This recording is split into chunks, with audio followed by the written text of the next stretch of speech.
Hello everyone, today I want to discuss the difference between stateful and stateless widgets. So this video is for beginners, those who are not aware about these things. So in Flutter, everything is a widget. Example button, text, column, etc. A widget is either stateful or stateless. If a widget can change when a user interacts with it, then it is a stateful widget. For example, if you click on a button to increment an integer and want to show that incremented value on screen, you need a stateful widget. So let's do a practical example. This class page1 is a stateful widget that contains a button and a text for showing the value. See, that contains a button and text for showing the value of counter variable. Counter value of counter is 0. So first you pause the video and try to understand this much code. And here see we have a button and a text here which showing the value of the counter. So now if I want to increment the value of counter from 0 to 1, 2, 3, etc. according to the clicks on this button, what we have to do for that? On pressed we have to increment the value, right? On press of the button we have to increment the value. Let's print that here.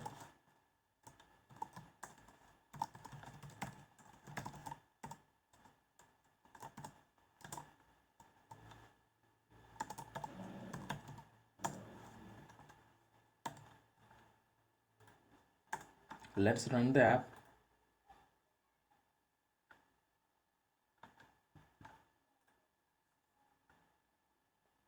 Our app is started now. Click on this increment button. See, when you click on the button, we are incrementing the value of the variable counter, but it's not reflecting on the screen. Why? So here we have to inform our UI or widgetry that our state is changed. Then only that will reflect on the screen. So here the stateful widget come into use, and we can inform our widgetry about the state change using setState method. So we use setState for informing the UI about our state is changed. So let's add that here, setState.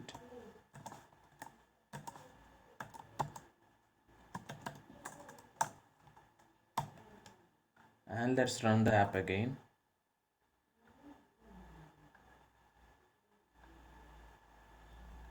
Our app is started now, and click on the button.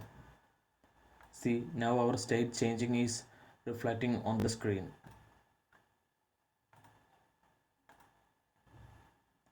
So now I want to show one more example for a stateful widgets. Let's add one more button here for jumping into a new page. So copy this button and paste it here. Let's remove the on pressed things and let's add the code for jumping into new page. Navigate into new page. So give the name as page 2.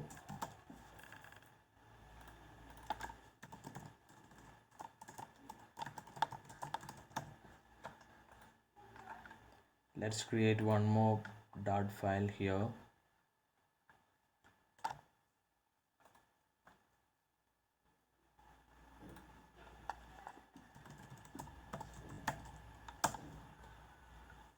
Let's copy the entire code from the main and paste it here. Let's remove this main, as main is an entry point which we already had. So remove that one and change the name. Click on refactor, rename page 2.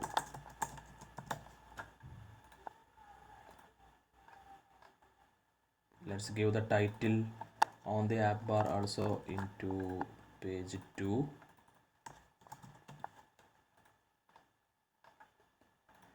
Let's remove these buttons.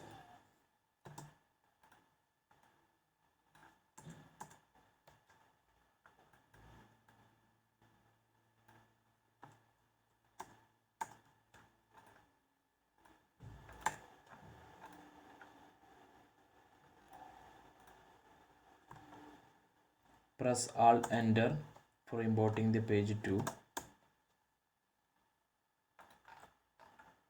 And when you add this navigator, make sure material app is at your parent but not in the material app not wrapped for the scaffold. We need material app as parent, then only we can navigate to a new page from using the context.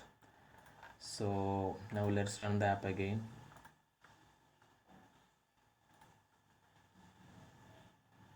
Our app is started now. Click on page 2. Now what if you want to load some data from internet or database and show it on the screen at the time of entering this page?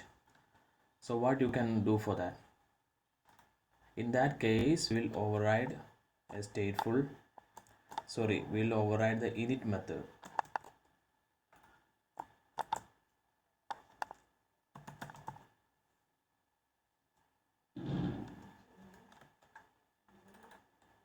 See, we have overridden the initState method, and let's call our getData method.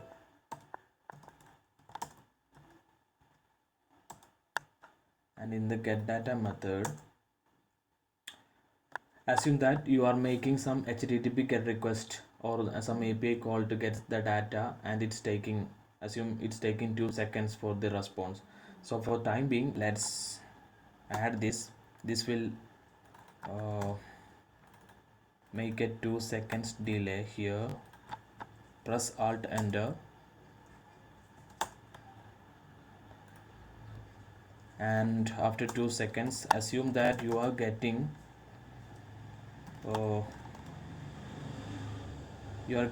some data. You want to show this on the screen at the place of 0.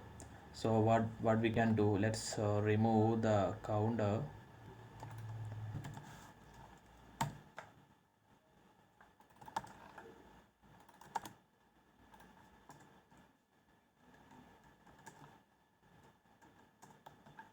and let's assign the data what we got from the API to the output text.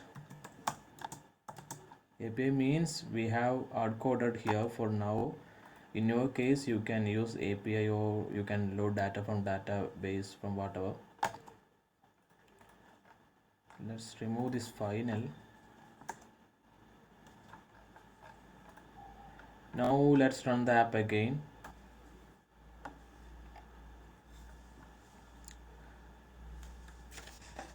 Our app is restarted. So click on page 2, we'll navigate to the second page. See, now we are actually assigning the data to the output text, but it's not reflecting on the screen. Why? Because we are not informing our UI about the state change. So let's use the setState method here.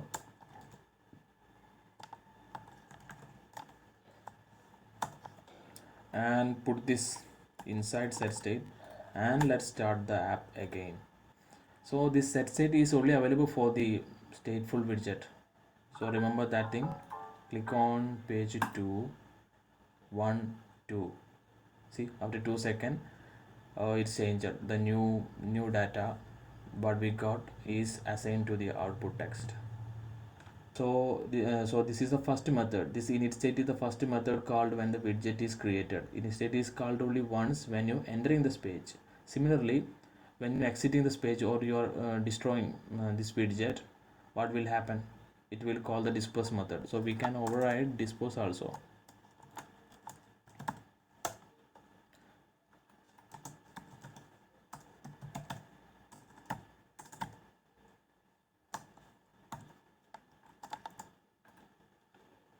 So when you destroy this page or exit this page, the stateful widget, what will happen? It will call the dispose method also. It will come here. So if you want to dispose anything or you want to write some logic here, you can write here at the time of exiting the stateful widget. So that's it. Now let's try to convert this stateful widget into a stateless widget.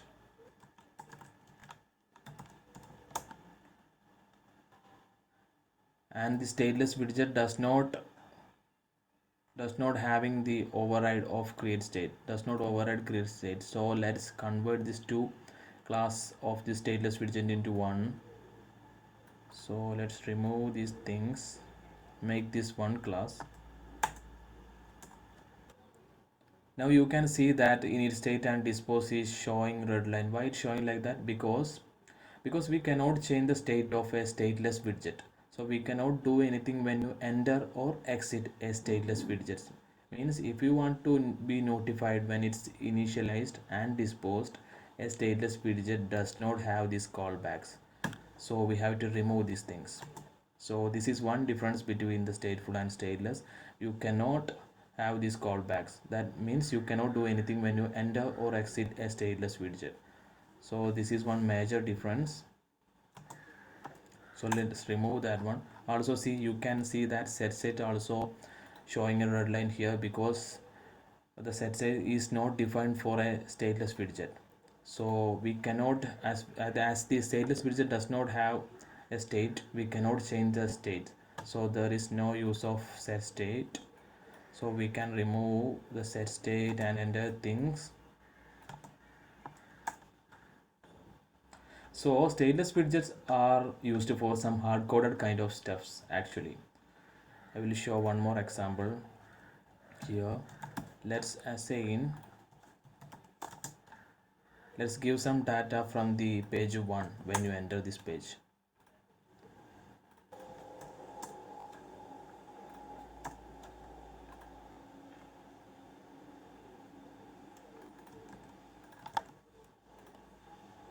See, when you navigate from page 1 to page 2, we can give some data to the output text from here itself.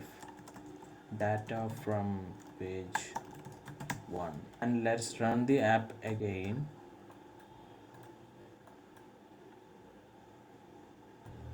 Our app is started and click on page 2. Data from page 1 is showing on the page 2 because we are passing this data from page 1. Page 1 is a stateful widget and page 2 is a stateless widget, and we are passing the data from page 1 to the page 2, and we are taking that into the, we are getting that in the constructor.